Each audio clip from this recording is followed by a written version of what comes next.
Hello friends, आप सभी का स्वागत है इस यूट्यूब चैनल में। तो ये हमारी केमिस्ट्री की क्लास 12th की सीरीज़ चल रही है, जिसमें कि चैप्टर नंबर 2 चल रहा है और चैप्टर नंबर 2 की ये वीडियो नंबर 7 है, भाग नंबर 7 है।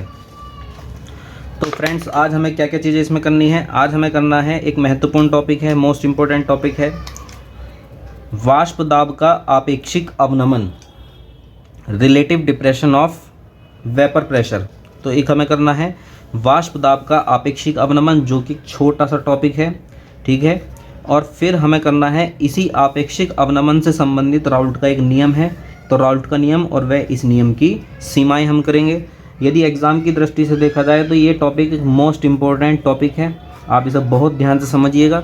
और जो पिछली वीडियो हैं आप उन्हें भी देखिएगा, उनका लिंक आपको डिस्क्रिप्शन बॉक्स में मिल जाएगा। तो चलिए शुरू करते हैं।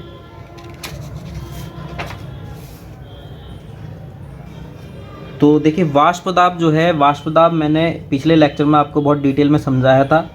तो अगर वाष्प दाब किसी को नहीं मालूम है तो कृपया करके पिछले जो लेक्चर्स हैं उन्हें ज़रूर देखिएगा। वेपर प्रेशर मैंने पिछले लेक्चर में डिटेल में समझाया क्या होता है वाष्प दाब, वेपर प्रेशर क्या होता है।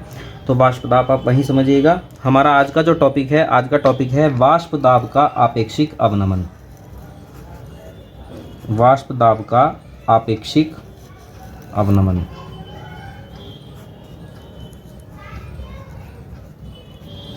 तो देखिए होता क्या है कि हमारे पास ये कोई विलायक है। क्या है ये? विलायक है।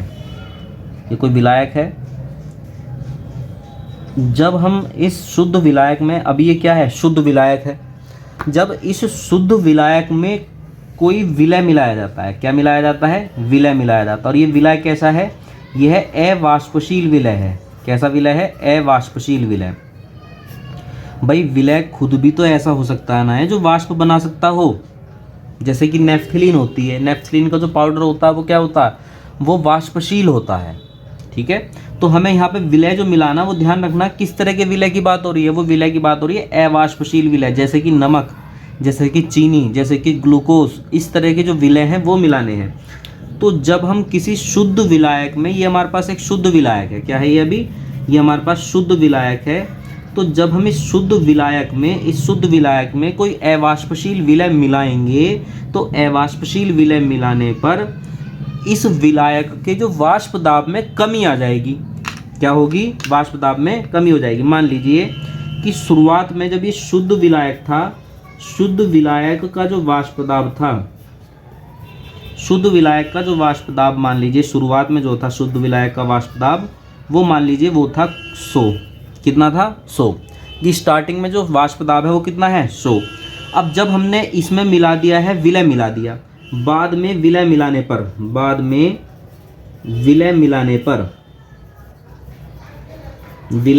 पर वाष्प दाब में क्या हो जाएगी? कमी हो जाएगी। अब मान लीजिए रह जाता है 95, ठीक है। क्या रह जाता है? 95 रह जाता है। तो जब हम कोई अवाष्पशील विलय मिलाएंगे, किसमें मिला रहे हैं? शुद्ध विलायक में। तो जब किसी शुद्ध विलायक में कोई अवाष्पशील विलय मिलाया जाता है, तो अवाष्पशील विलय मिलाने पर वाष्प दाब में क्या होगी? कमी हो जाएगी, ठीक है। वाष्प दाब में क्या होगी? कमी हो जाएगी। तो मैं पहले ये लिखता हूं कि जब किसी शुद्ध विलायक में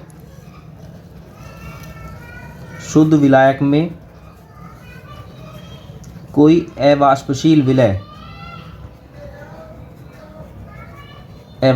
विलय मिलाया जाता है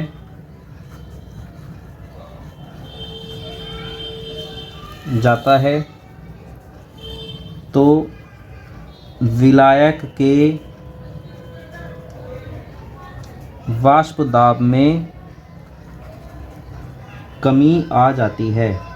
क्या आ जाती है? कमी आ जाती है। इसे वाष्प दाब का अवनमन कहा जाता है, ठीक है। इसे हम क्या बोलेंगे? वाष्प दाब का अवनमन बोलेंगे। कि वाष्प दाब में क्या आ गई है? वाष्प दाब में आ गई है कमी, ठीक है। और वाष्प दाब में जो कमी आ गई है, इसी को हम बोलेंगे वाष्प दाब का अवनमन। अब मैं जो बात बता रहा हूँ ध्यान से समझिएगा। अभी हमने कहा कि जब हमने अवाष्पशील विलय मिलाया तो वाष्प दाब में क्या आ गई, कमी, और कमी को हम क्या कह रहे हैं, वाष्प दाब का अवनमन। और हमें जो टॉपिक पढ़ना है वो पढ़ना है आपेक्षिक अवनमन। ठीक है, हमें जो टॉपिक पढ़ना है वो क्या पढ़ना है, आपेक्षिक अवनमन। दोनों चीज़ों में आप अंतर समझ पा रहे हैं। अभी मैंने क्या लिखा है यहाँ पे कि वाष्प दाब का अवनमन कहा जाता है, और पढ़ना क्या है, हमें आपेक्षिक अवनमन पढ़ना है। ठीक है, यानी हमें अभी और आगे बढ़ना पड़ेगा। तो देखिए, माना किसी शुद्ध विलायक का वाष्प दाब, शुद्ध विलायक का वाष्प दाब P0 है। ठीक है, बाद में विलय मिलाने पर यह घटकर PS रह जाता है। पहले कितना था वाष्प दाब P0, और अब कितना रह गया है, घटकर PS रह जाता है। कमी आ जाएगी ना भाई, तो घटकर क्या रह जाता है, PS। तो वाष्प दाब में अवनमन कितना हुआ, वाष्प दाब में कमी या अवनमन कितनी हुई। कमी निकालने का तरीका क्या होता है कि शुरुआत का मान माइनस बाद का मान। तो ये आ गई है वाष्प दाब में अवनमन या वाष्प दाब में कमी, स्टार्टिंग का माइनस बाद का। भाई मान लीजिए पहले था 100, तो ये हो गया P0, बाद में रह गया 95, तो ये हो गया PS। तो कमी कितने की हुई, 5 की। कैसे निकालोगे 5, 100 माइनस 95 यानी PO माइनस PS। तो ये हो गई कमी या अवनमन। लेकिन हमें निकालना है आपेक्षिक अवनमन। तो वाष्प दाब का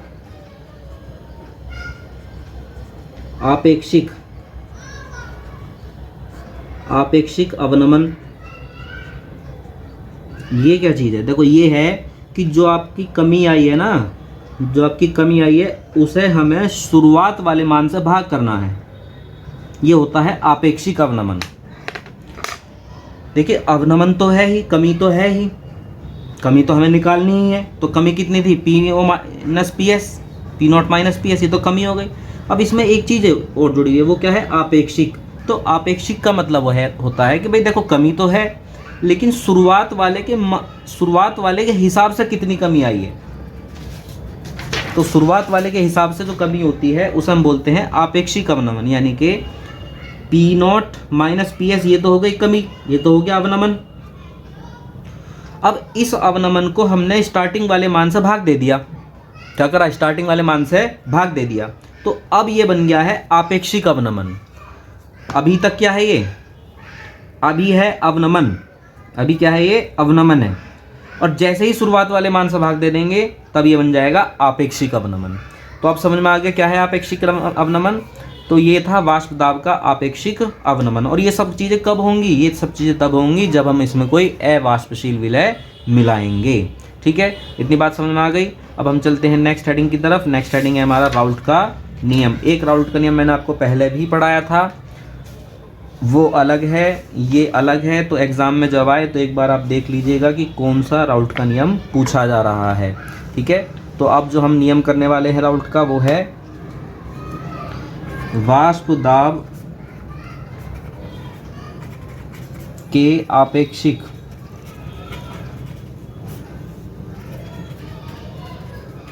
अवनमन संबंधी, वाष्प दाब के आपेक्षिक अवनमन संबंधी राउल्ट का नियम।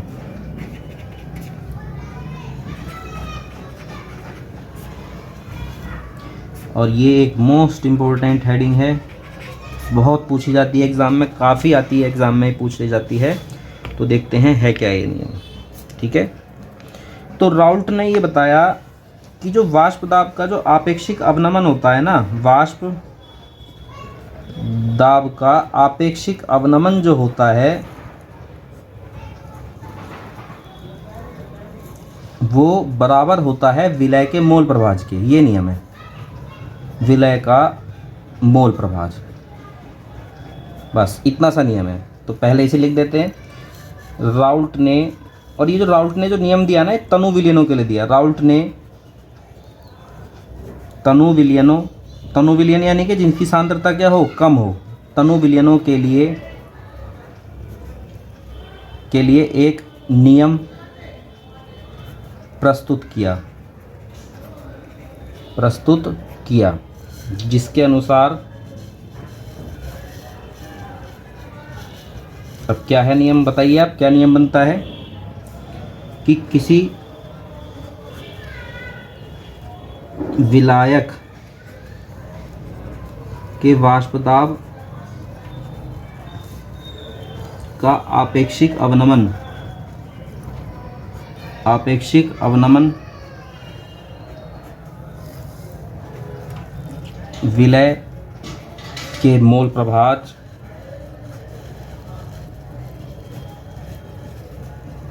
के बराबर होता है। ये नियम है। तो बहुत छोटा सा नियम है कि वाष्प दाब में जो आपेक्षिक अवनमन होता है, वाष्प दाब में होने वाला जो आपेक्षिक अवनमन है, वह अवनमन किसके बराबर होता है? विलय के मोल प्रभाज के बराबर होता है। बहुत आसान सा नियम है, एक लाइन का नियम है, आपको याद भी हो गया होगा कि वाष्प दाब का आपेक्षिक अवनमन इज इक्वल टू विलय का मोल प्रभाज। ठीक है, माना किसी शुद्ध विलायक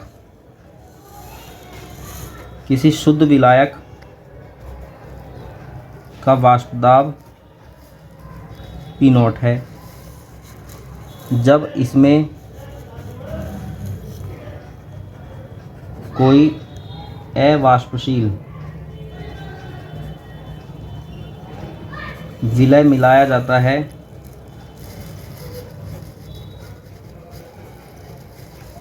तो वाष्प दाब घटकर PS रह जाता है। ठीक है, क्या रह जाता है? PS रह जाता है। इसके आगे थोड़ी सी लाइन और लिखनी थी, जगह नहीं बच रही तो मैं यहाँ लिख देता हूँ। ठीक है, यहाँ लिख रहा हूँ, माना विलय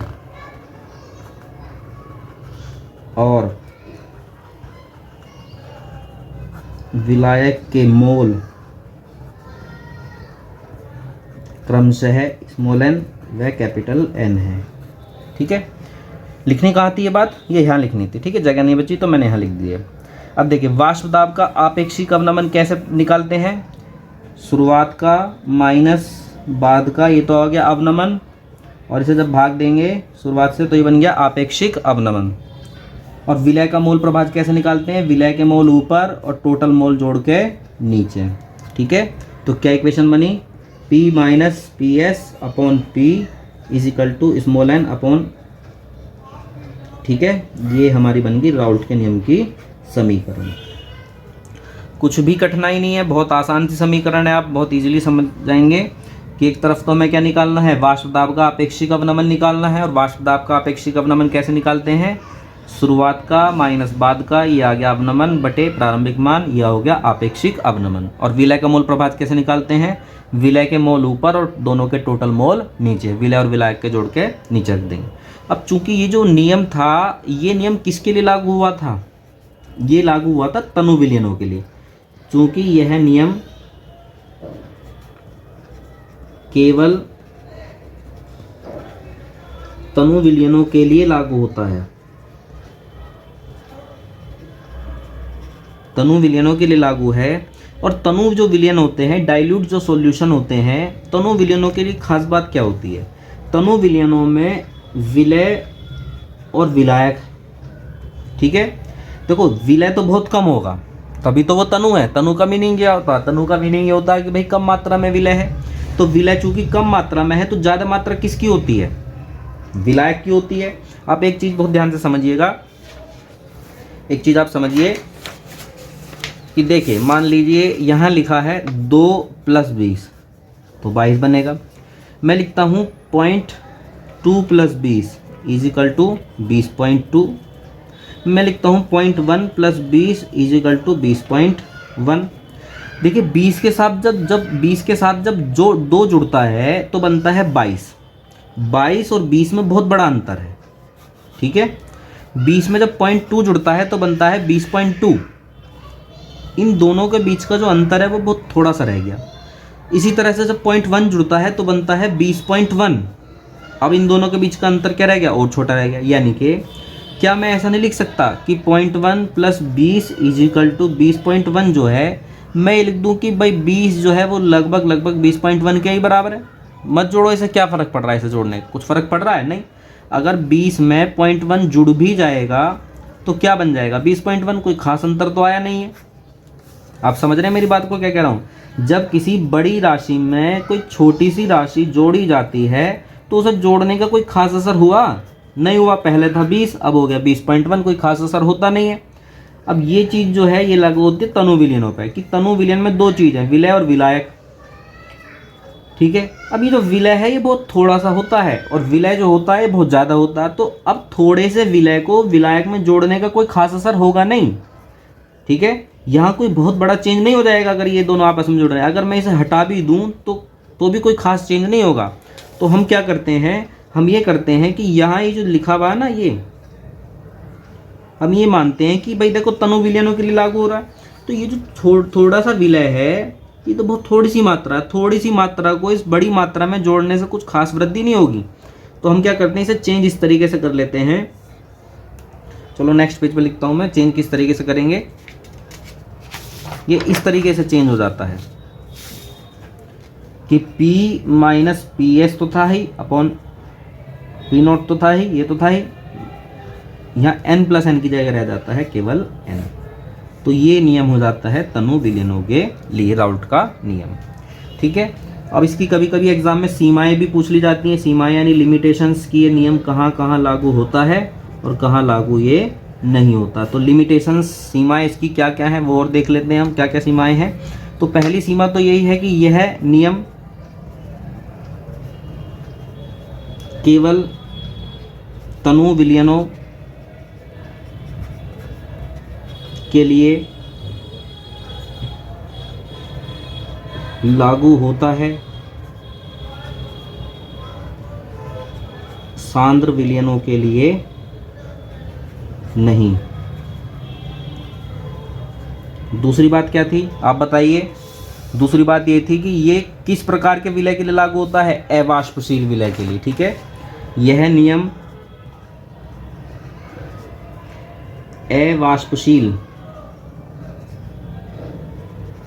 अवाष्पशील विलय पदार्थों के लिए ही लागू होता है। यानी कि अगर हम कोई वाष्पशील विलय मिलाएंगे तो ये लागू नहीं होगा। ये कब लागू होगा, जबकि हम केवल क्या मिलाएंगे, अवाष्पशील विलय मिलाएंगे। तीसरी सीमा क्या है, यह नियम केवल निश्चित तापमान पर ही लागू होता है। ऐसा नहीं है कि बार बार टेम्परेचर चेंज होता रहे विलयन का तो लागू नहीं होगा। केवल कब लागू होगा, जब टेम्परेचर क्या होगा, निश्चित होगा। यह नियम उन विलय पदार्थों के लिए ही लागू होता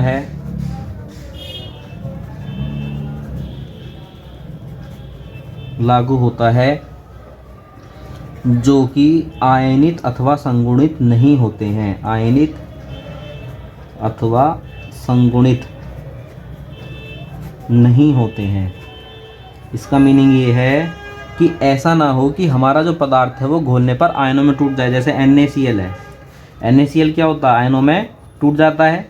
ठीक है, संगुणित होने का मतलब कि अणु आपस में जुड़ जाते हैं। यानी ऐसा ना हो कि आपने विलय पदार्थ खोला और वो विलय पदार्थ घोलते ही क्या हुआ, आयनों में टूट गए या फिर वो आपस में जुड़ के डबल ट्रिपल अणु हो गए हैं। तो संगुणित अथवा आयनित जो हमारा विलय नहीं होना चाहिए। तो फ्रेंड्स, ये था हमारा राउल्ट का नियम और वाष्प दाब का आपेक्षिक अवनमन। एग्जाम के लिए एक इम्पोर्टेंट टॉपिक रहेगा। आप इसे वीडियो को देखिए, नोट्स मैंने आपके लिए बनाए हैं एज इट इज़, जैसे मैं लिख रहा हूँ। आप बिल्कुल इस तरह से नोट्स बनाइए और एग्ज़ाम में लिख के आइए, बहुत बढ़िया अंक आपको जो है प्राप्त होंगे। तो यदि वीडियो आपको पसंद आती है तो आप वीडियो को लाइक कीजिए, शेयर कीजिए और फ्रेंड्स के साथ शेयर भी कर सकते हैं इसे, और चैनल को सब्सक्राइब कीजिए। धन्यवाद।